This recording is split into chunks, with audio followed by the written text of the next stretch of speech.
Efirimiz davam edir. Nəzərinizə çatdırım studiyamızın həkim qonağı, nevroloq Cəlal Hümbətovdur. Eyni zamanda da kastaprof həkim olduğunu xatırladım. Cəlal doktor, xoş gördük sizi. Xoş gördük. Studiyamıza xoş gəlmişsiniz. Necəsiz? Xoşunuza gələk. Buyurun. Xoş gördük. Onurğa ağrılarına toxunaq. Onurğa ağrıları. Xarakterinə görə neçə hissəyə bölünür? Nəyə görə? Deməli, onurğa ağrıları var. Deməli, xarakterindən görə onurğanın özündə olan problemlərdən yaşanan və ümumi xəstəliklər fonunda əmələ gələn ağrılar. Birinci növbədə onu bilmək lazımdır ki, onurğada baş verən ağrıların 90%-nin səbəbi onurğanın fəqərələrin qidalanmasının pozulmasıdır, ac qalmasıdır. Deməli, orada olan ağrılar birinci o qidalanma pozulduğuna ki, onun qışqırtısıdır ki, mənə qidalanmanı ver. Onurğada qidalanmanı necə təmin eləmək olar? Bəsit dildə. Birinci növbədə, bəsit dildən danışaq, birinci növbədə onurğada lazımi hərəkət vermək lazımdır.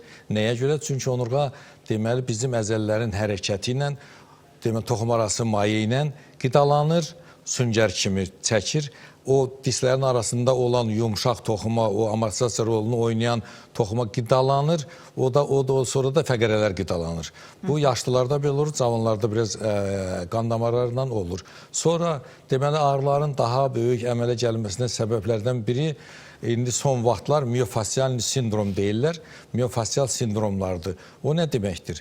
Deməli, əgər çox ayaq üstə durursansa və ya çox oturursansa, çox deməli, deyək, əyri vəziyyətdə hərəkət edirsən, durursan, oturursansa, burada deməli, əzələlərdə spazmalar baş verir. O spazmalar o dərəcədə olur ki, uzun müddət davam eləyir. Uzun müddət davam eləyəndə fəqərəni yerindən tərpədə bilir və ağrılara səbəb ola bilir.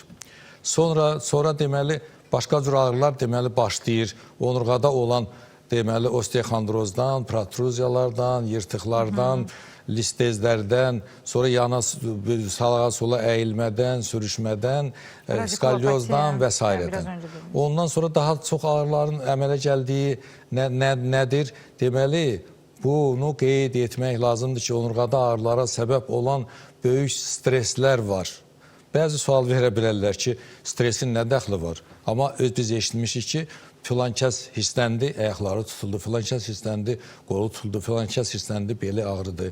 Deməli, stresin böyük rolu var. Ondan sonra deməli gəlir xəstəliklər.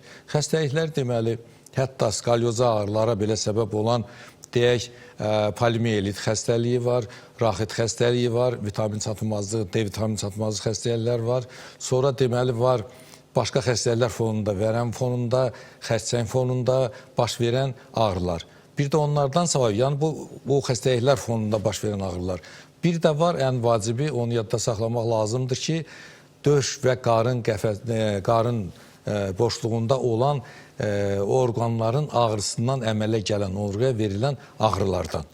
Bunları belə təsnifat eləmək olar. Amma yenə dediyim kimi, bu təsnifatın içərisində ən böyük yer tutan onurğanın qidalanmasının pozulmasıdır, bizim az hərəkət etməyimizdir, qidalanmanın pozulması fonunda əmələ gələn, onurğanın özündə gələn o osteoxondrozlar, protruziyalar, qrijalar və s.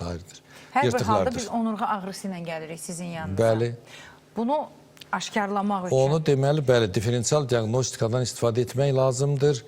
Düzgün diaqnostika eləmək lazımdır. Əsas müayinə səbəbini araşdırmaq lazımdır. Əsas müayinə onurğa üzərində problem aşkarlamaq. Əsas müayinə, misal üçün, deyək, bizim yanımıza gələndə, deməli, sinirlərin gedişini, onurğanın vəziyyətini araşdırırıq. Sonra orada, deməli, yenə alternativ təbiətdən gələn kinezoloji testlər var. O testlərlə müəyyən edirik və bilavasitə ağrıların hansı fəqərənin arasında olmasını müəyyən edirik. Kinezoloji, yəni hərəkətə bağlı testlər? Hərəkətlə bağlı testlər, bəli. Onları eləyirik. Əgər anamnezində varsa, xəstənin anamnezində varsa, bu deyək, bəli, elə xəstələr olubdur, xərçənglə gələn xəstə olubdur, vərəmlə gələn xəstələr belə olubdur. Onu araşdırırsan ki, əgər bu xəstəlik varsa, bu fonda metastaz varsa, soruşursan, metastaz yoxdursa, əgər sırf onurğanın ağrıdırsa, ona müdaxilə eləyirsən. Əgər əsas xəstəlik varsa, əsas xəstəliyin müalicəsi ilə... Soruşmaq sizə kifayət eləyir? Yox, anamnezi var, yox, sənədləri var. Bu sənədin əsasında gələn adam deyirsən ki, nəyin var, gətir. Zəng ellər ki, gəlməyən, deyirsən, nəyin var, gətir. yanaşı nə xəstəliyin var. Onu deyirəm də, bəlkə də heç bilmir onda hər hansısa bir problem var. Əlbəttə, bəli. Bu xoş xassəli şiş törəmə də ola bilər. Hər şiş xərçəng deyil, hər törəmə xərçəng deyil. Amma elə bir yerdə şiş ola bilər ki, mən ondan xəbərsizəm və ona dair də heç bir müayinə sənədim yoxdur. Cəlal həkim də soruşur, deyirəm yoxdur. Birinci növbədə... Və gəlirəm o sırada müdaxilə, mən onu demək istəyirəm ki, yəni əsas meyar nədir bu diaqnostikada? Ən güclü meyar indiki devrdə emirtidir. Belədir. Nəyə görə emirtidir? Çünki emirti bizə hər bir şeydən ətraflı məlumat verir. Onun əsasında deməli müəyyən o taktikanı, diaqnostikanı aparırıq və müalicənin onun əsasında aparırıq. Həmişə deməli emirtiyə müraciət etmək lazımdır. Bəzən olur ki, sırf onurğada olan problemi olur, emirtisi olmur və ya vaxtı çatmır və s. və ilaxır. Onda deməli müəyyən eləmək olur o diaqnostika ilə ki, hansı fəqərədə nə dərəcədə dəyişiklik var və onu necə aradan götürmək olar. Onda əsas məsələ o diaqnostikanı aparanda, bayaq dediyim kimi o kinezoloji test aparanda, orada o problem çıxanda hansı fəqərənin arasında olmasından, sonra bunun hansı xarakterdə olmasından asılı olaraq deyək, orada o proseduraları aparırsan. Misal üçün, cərrahlar baxırlar ki, qrijada yırtıq var. Yırtığa əməliyyat eləyirlər, amma ağrılar getmir. Ağrılar niyə getmir? Ağrılar getmir ona görə ki, miyofascial sindrom, əzələdə olan o qıc olmalar nəzərə alınmır. Alınsa da belə ona müdaxilə edilmir.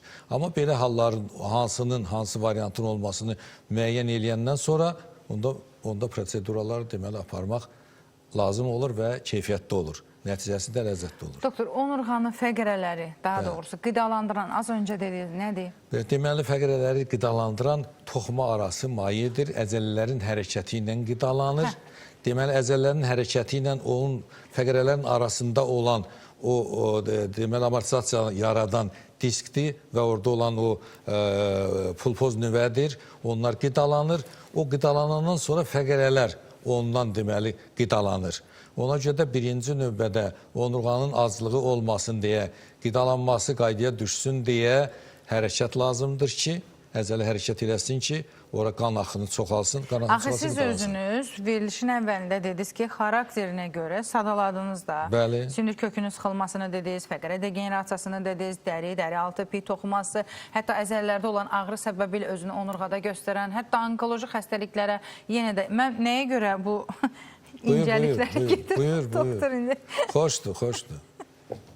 Bilmək istəyirəm. Yəni, və deyirsiniz ki, mən onun diaqnostikası sırasında təyin etmək üçün testlər aparıram. Və bu test ona hərəkət verməklə, əzələlərdə olan EMG-ni və s. yoxlamaqla, MRT etməklə, mənim əgər dəri altı və əzələmdə hər hansısa bir problem varsa və o səbəblə onurğada ağrı şəklində özünü göstərirsə, onu hərəkətlə necə təyin edəcəksiniz? Bax, mən hərəkət eləyə bilmirəm. Necə təyin edirik? Orada xüsusi deməli testlər var. Misal üçün, biz əlimizlə baxanda belə o əzələnin gərginliyini bilə bilirik, tuta bilirik və bunun hansı fəqərənin verməsini bilə bilirik və deməli hansı fəqərənin arasında olan dəyişikliyi hiss eləyə bilirik. Niyə görə? Çünki test ona görədir də.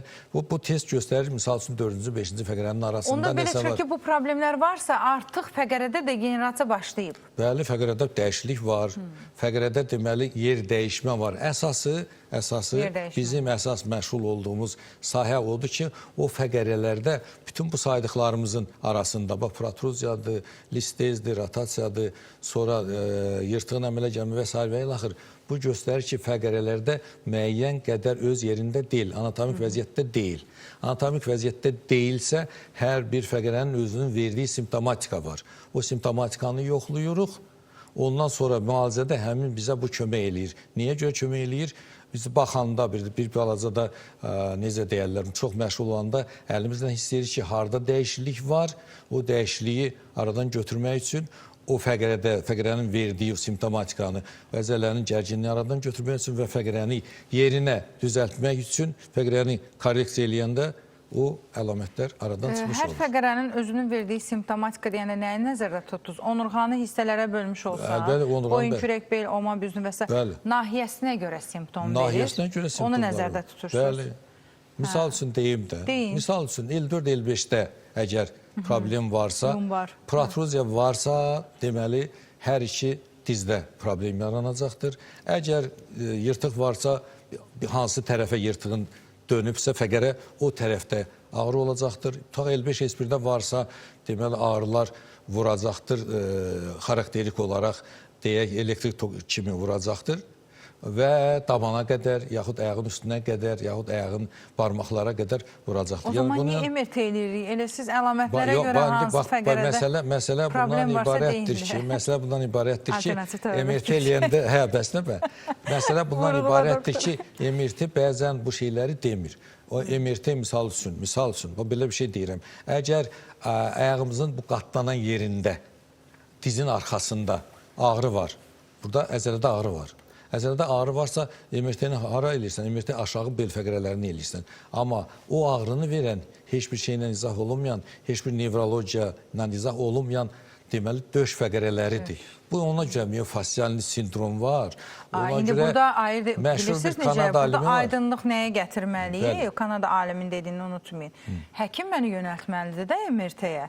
Budur da əsas məsələ. Orada əgər miyofascialni sindrom varsa, o MRT-ni nəzərə almasan belə olar. Bayaq dedim ki, miyofascialni sindrom olanda, əgər orada yırtıq varsa, cərrah onu əməliyyat eləyir. Aydın məsələdir, bu başqa bir variant. Bu verəcəyiniz qərardır. Amma məni müayinəyə həkim yönəltməlidir. Mən o əlamətlə sizin yanınıza gəlirəm. Dediyiniz kimi, ağrının yerləşdiyi yerinə görə siz mənə artıq təyinat verməlisiniz ki, onurğanın, məsəl üçün, döş hissəsini MRT ilə. Orada radiolog bax, deyir sizi, MRT bunu göstərir. MRT hər şeyi göstərir. Sadəcə MRT-ni oxuyan həkimlərin sayı azdır. Bir də MRT-nin... Radioloji nəticəni ki yazırlar sənədə. Ancaq gördüklərini yazırlar, görə bildiyi qədərini yazırlar. Amma həkim o diskə baxmazsa, o yumşaq toxumalarda olan dəyişikliyi radiologun gözü ilə görə bilməyəcək. O öz gözü ilə görəcək. Görməlidir də. Budur problem. O da var, o da düzdür. Budur problem. O da düzdür. Ancaq yenə deyirəm də, o MRT müəyyən sahəni eləyir MRT. Bütün sahələri eləmir. Amma ağrı olan sahələr başqadır. Faktiki dünən olan bir xəstə gəlib deyir, tabanım ağrıyır. Nədən olar? Deyirəm ki, baxmaq lazımdır. Deyir, görün, belin ağrıyıbmı? Deyir, hə, belim ağrıyıbdır. İndi bugün deyir ki, hə, ağrıyıbdır. Bir 10 gün mən deyir, yerdə qalmışam. Belim ağrıyıbdır, ondan sonra. İndi belimdə ağrı yoxdur. Amma tabanım ağrıyır. Bu, siz belə nəyə bizi yönləndirir? Deməli, bunda mütləq və mütləq L5-S1-də dəyişiklik var. Yoxlayanda görürsən ki, bunun deməli olan o yırtığın ağırlaşmasıdır. Yırtığın ağırlaşması kimi tabanda indi ağrı verir. Təqribən 30% hallarda əgər oynaqlardan şikayət eləyirsə, 30% halda bunun beldən asıllığı var. Bu çanaq oynağının deməli 80% asıllığı var. Ona görə bunu nəzərə almaq lazımdır. Doktor, az öncə dedi ki, anatomik struktura qaytarmaq mümkün olur əgər ağırlaşmış vəziyyətdə gəlmirsə pasiyent. Yəni, düzdür, ağrı ilə gələ bilər. Amma çox ağır vəziyyətdə gəlmirsə, anatomik struktur geri qayıda bilər. Deyilənlərə riayət olunarsa. Amma bu strukturu bilmək lazımdır ki, ora qaytarasan da. Mütləq. Vurğulamaq istəyirəm, Kastapravın işini. Nəinki bilmək lazımdır. Orada hissiyat lazımdır. Onu deyirəm. Onu bilmək lazımdır. Hansı vəziyyətdə necə təsir edib, onu necə anatomik vəziyyətdən gətirmək lazımdır. Bu, bəli, bu bütün savaddan, təhsildən savayı bu praktika istəyir, təcrübə istəyir ki, sən bunu edə biləsən. Həm də onu etməyə bacarığı istəyir. Elədir. Və məsəl üçün, faset oynaqlar var ki, o səbəblə ağrıyan insanların onu ancaq siz əllə müayinə edəndə hiss eləyə bilərsiniz. Bəli, görürsünüz, mənə kömək elədiniz. O faset oynaqların ağrıları var, onu da qarışdırırlar. Miyofascialni sindrom var, sonra qrija yırtıqlar, bunlar başqadır. Hərəsinin özünə məxsus verdiyi əlamətlər var. Mən ona görə deyirəm, diaqnostika eləyəndə bunun hansı xarakterli olması, hansı mənada baş verməsi, nəyin səbəbkar olmasını müəyyən edirsən və o bizə doğrudan müalicədə kömək eləyir. Dediyim kimi, əgər daxili orqanların problemi olanlar varsa, onların verdiyi, deməli, reflektoru ağrılar varsa, onu da müəyyən eləmək olur, müəyyən eləmək lazımdır. Çox vaxt diafraqmanın qıc olması varsa, mədə bağırsağın sallanması varsa, sonra öd kisəsində durğunluq, mədə-altı vəzdə problem varsa, bunların hamısını gərək nəzər alasan. Bir şey də yadımdan çıxmamış, onu deyim ki, bizim cəmaatda belə bir şey var. Belim ağrıdı, müəyyən müddət keçdi, ancaq biraz nəsə elədim, yüngülləşdi, amma ağrıyır. Neçə ildə ağrıyır? 5 ildir. Neçə ildə ağrıyır? 10 ildir. Onu bilmək lazımdır ki, əgər uzun müddətli ağrılar beldə varsa, oradan çıxan sinirlərin innervasiya elədiyi yerdə mütləq və mütləq xəstəliklər əmələ gələcəkdir. Çoxları bunu araşdırmır, çoxları bilmir. Biz niyə araşdırmalıyıq? Misal üçün, yox, orada bilirsiniz nədir? Yəni, mən deyirəm ki, hamıya aydın olsun ki, bilsin, mənim uzun müddət belimdə ağrı varsa, indi deyək, o ağrının səbəbini mən axtarıb sidik tapacam hissəsində həkimini. problem var, sidik hissəsində deməli dəyişiklik var. Kim yönəltməlidir bizi? Sonra, əlbəttə, həkimlər yönəltməlidir. Bu qədər Birinci növbədə, həkim bilməlidir, onun innervasiyası pozulub. deməli, onurğanı, fəqrələri nəzərə almaq lazımdır. Çünki niyə? Çünki bütün bədənin əsasını onurğa təşkil edir, onurğadan çıxan sinirlər təşkil edir. Bir var deməli baş beyin, bir də var onurğa beyni. Onurğa beyni vegetativ sinir sisteminin əsasıdır. Bütün daxili orqanları və döş qəfəsi orqanlarının hamısının işini təmin edən, innervasiyasını eləyən bu sinirlərdir, onurğadır. Onun üçün də bunu nəzərə almaq lazımdır. Yoxsa belə bir şey var. İndi yenə deyəcəm, klassik təbabətdə belədir. Gəlmirsən, deyirsən ki, məndə adi bir şey, kolit var, ya gemorroy var. Hə, bu proseduraları etmək lazımdır.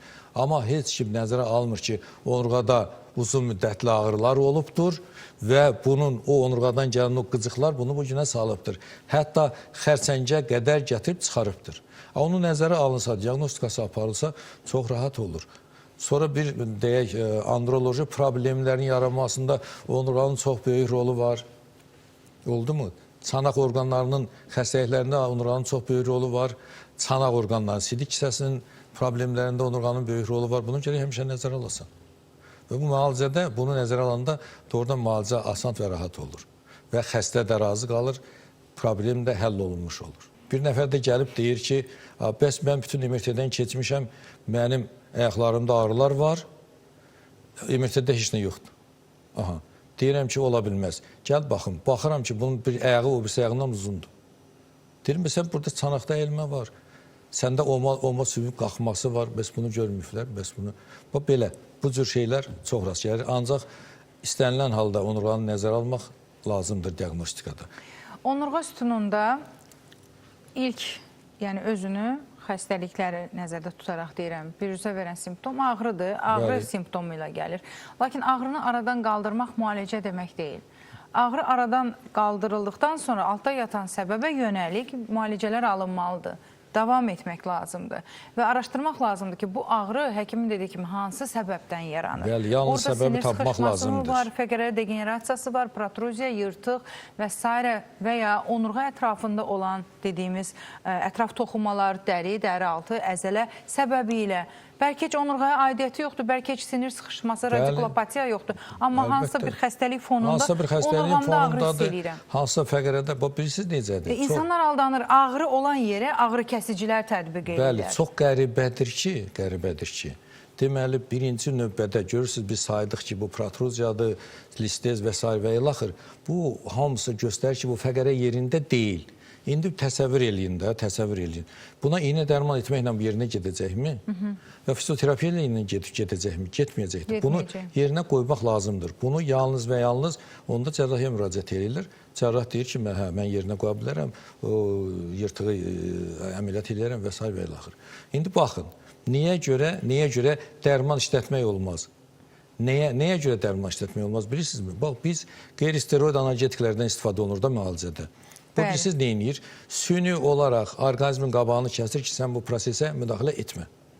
Müdaxilə etməyəndə orada fibrozlaşma gedir, bərkiyir. Bir dəqiqə, iltihab əleyhinə qeyri-steroid təyin eləyəndə deyirsiniz ki, orqanizmin immun sisteminə müdaxilə edir, onun qarşısını kəsir. Amma mərkəzi xatiyabı, ağrılar çox olur axı. Ağrılar çox olsun deyə, ağrılar bundan azad olmaq üçün mərkəzi xarakterli, deyək, dərmanlarda sıxışması var, ödem var orada. Bizə məqsədimi deyim də, sinir sıxışması var, bəli, ödem var. Orada iltihab gedir. İltihab prosesini sən süni dayandırırsan. İltihab gedir çünki mikrosirkulyasiya pozulub. Bəli, indi sən mərkəzi xarakterli ağrı kəsici istifadə eləyəndə ağrını hiss eləməyəcəksən, orqanizmə vaxt verəcəksən ki, bu prosesi həll eləsin. Orqanizmin müdafiə qüvvələri bura gələcəkdir. Onu yad cisim kimi qəbul eləyir, atomi reaksiya gedir, onu lizisə uğradır, orada damarlaşma gedir, o prosesi cilalayır və onu həll eləməyə çalışır. Ya axıra kimi həll eləyir. Elə istirahət verməklə olmaz ki? Təhsil istirahət verməklə deyil, fəqərəni yerinə qoymaqla. O zaman deyin ki, mənim müdaxiləm lazımdır. Bəli, bizim İltihab əleyhinə dərman, ağrı kəsici və s. bunlar deyil. Bunlar deyil, bəli. Biz müdaxilə etməliyik ki, orqanizm öz-özünü sağaltsın. Təsəvvür eləyin ki, yırtıq necə əmələ gəlir? Yırtıq bu protruziya verib də, sıxıbdır. O fibroz həlqə cırılıbdır, pulpoz nüvə tökülübdür, düzdür. Biz bunu aralayanda o təzyiq orada azalacaqmı? Azalacaq. Onu yerinə qoyanda normallaşacaqmı? Qidalanma normallaşacaq. Onda atomi reaksiyalar, müdafiə qüvvələri ora gələcəkmi? Gələcək. Gələndə orqanizm özü bunu müəyyən bir müddətə, bir həftəyə, 10 günə həll eləyəcəkdir. Oldu. Ancaq indi gətir, bunu elədik. Biz deməli dərman vuranda, qeyri-steroid analgetik vuranda bu prosesin qabağını saxlayırıq. Saxlayanda orada fibrozlaşma gedir. Sonra deməli fibrozlaşma gedəndən sonra bundan yoldaşdır. 100 il, 10 il, 15 il, 20 il, 30 il bu proses davam edəcək. Niyə? Çünki o müəyyən bir hərəkət zamanı həmin o fibrozlaşmış yeni siniri çıxacaqdır. Odurğanın müəyyən hərəkətində. Və onun ömrü boyu səndən dost olacaqdır. Amma dediyim kimi, mərkəzi xarakterli ağrı kəsicilərdən istifadə eləsək və bunu yerinə qoysa qidalanma təbii olaraq orqanizm özü bunu yerinə qoyacaqdır. İndi baxın, cərrahiyyənin nəyə çatmamazlığı var? O çatmamazlıqları sayaq. Cərrahiyyədə deməli, əgər yırtıq varsa, cərrah ona müdaxilə eləməlidir. Müdaxilə edib o yırtığı oradan çıxarmalı, götürməlidir ki, atomi reaksiyanı dayandırır da. Dayananda ağrı gedir. İndi gör nə fəsad var. Deməli, birinci ora çatmaq üçün dəri-altı kəsilməlidirmi? Dəri-altı deməli, oradakı olan karkasın əzələlər kəsilməlidirmi? Bağlar kəsilməlidirmi? Niyə? Bağlar kəsilməlidir ki, ora giriş olsun. Giriş olsun da. Orada giriş olsun. Girirsən, ora girmək lazımdır, onu yığmaq üçün. Onu da yığdın, yaxşı. İndi baxın. Deməli, buradakı altı möhkəm deyil. Niyə? Çünki yarısı tökülüb də fəqərə oynayacaqdır. Bu bir. İkinci, bağ kəsilibdir, daha da oynayacaqdır. Əzələ kəsilib, daha da oynayacaqdır. Deməli, nə olacaq? Orada da sonra çapıq toxuması əmələ gələcək. Çapıq toxuması da bunu sıxacaqdır, qidalanmanı pozacaqdır. Gələcəkdə həmin o fəqərənin üstündə təzə yırtıqların əmələ gəlməsi üçün zəmin yaradacaqdır. Ona görə xəstələr bir əməliyyat olunur, 2 əməliyyat olunur, üçüncü bəli bizdə var deyə deyirəm, fakt. Üçüncüyə gəlir bizim yanımıza, biz müdaxilə edirik, doğrudan da yaxşılaşır, gedir. Yəni, demək istəyirəm ki, bəli, o proseslər ki olur, orada qaçılmazdır cərrahiyyə, orada etmək lazımdır. Elə sizin danışdığınız məqamlar qaçılmazdır. Diyor, mənim danışdığım məqam qaçılmaz olsaydı, mən müdaxilə etməzdim. Mən müdaxilə edirəm. Onu deyirəm, böyük bir risk deyilmi bu sıxılan sinir, sekvestrasiya olunan fəqərə? Sekvestra olunan yırtıqlar, foraminal yırtıqlara biz müdaxilə etmirik, edə də bilmərik. Bəs biraz öncə dediyiniz nədir? Sonra o dediyim... Yırtılıb, axıb, o birisi yırtıqlar var. Var, deməli, medial var, lateral var, intramedial var. Bu yırtıqlara, o siniri sıxan yırtıqlara biz onlardan danışırıq. Mən foraminalla, o sekvestra olunandan danışmıram. Niyə? Yanlış anlaşılmasın. Yox, yanlış anlaşılmasın. Xəstəyə toxunmaq belə, hətta dediyiniz o təzyiqlər belə onu iflic edir. Bax, deyim, əlbəttə onlara toxunmuruq. Əgər birdən-birə beldə ağrılar olanda, birdən-birə ayaqlarda keyləşmə olursa, deməli, düz bağırsaqda yandırma hissi olursa, sonra budun içinə ağrılar vurursa, böyük və kiçik bayıra getmək çətinləşirsə, heç kimə əl dəymədən, durmadan neyrocərrahiyyə müraciət eləmək lazımdır. Niyə? Çünki burada onurğa beyninin qişası sıxılıbdır, cərrahın müdaxiləsi qaçılmazdır. Ona əlbəttə əl vurmaq lazım deyil. Sonra başqa o birisi saydığımız yırtıqlarda isə bizim bəli müdaxilə edirik. Bəs ona görə biz diagnostik edirik, bəs ona görə MRT-yə baxırıq, bəs ona görə seçirik. Misal üçün, bu yaxınlarda gətiriblər bir nəfər, yağın ikisi də işləmir. Gətiriblər, deyirəm ki, təcili cərrahın yanına. Ayağa qaldır. MRT-si də var. Deyirlər ki, nədəndir? Deyirəm, qardaşım, burada yazılıb ki, bu foraminal yırtıq var. Onurğa beyninin qişasını sıxır. Ona görə bunu cərrah aparır. Ona görə mən təkrar elədim də. İndi eşidəcəklər, elə biləcəklər ki, elə hər sinir sıxışması, əlil qalma ehtimalı olan insanlar, hər yırtılan Elə yırtıqda... biləcəklər, bəli, elə hamısını müalicə Cəlal eləmək... həkim müalicə edir, Bəli, elə deyil. Biz deyirik ki, zamanında, vaxtında.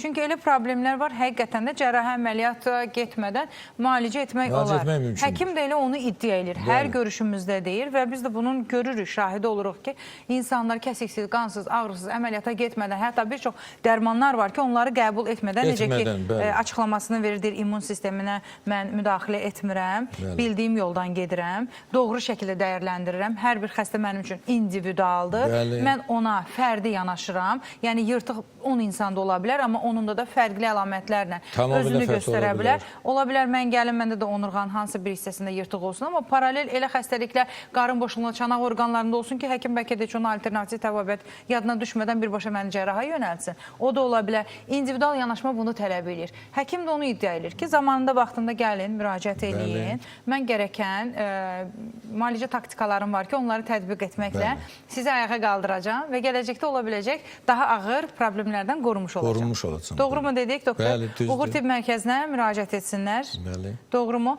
Nevroloq, kastapraf, həkim Cəlal Hümbətov studiyamızdaydı. Təşəkkür edirəm, doktor. Var mı sonda demək istədiyiniz? Mən sizə təşəkkür edirəm.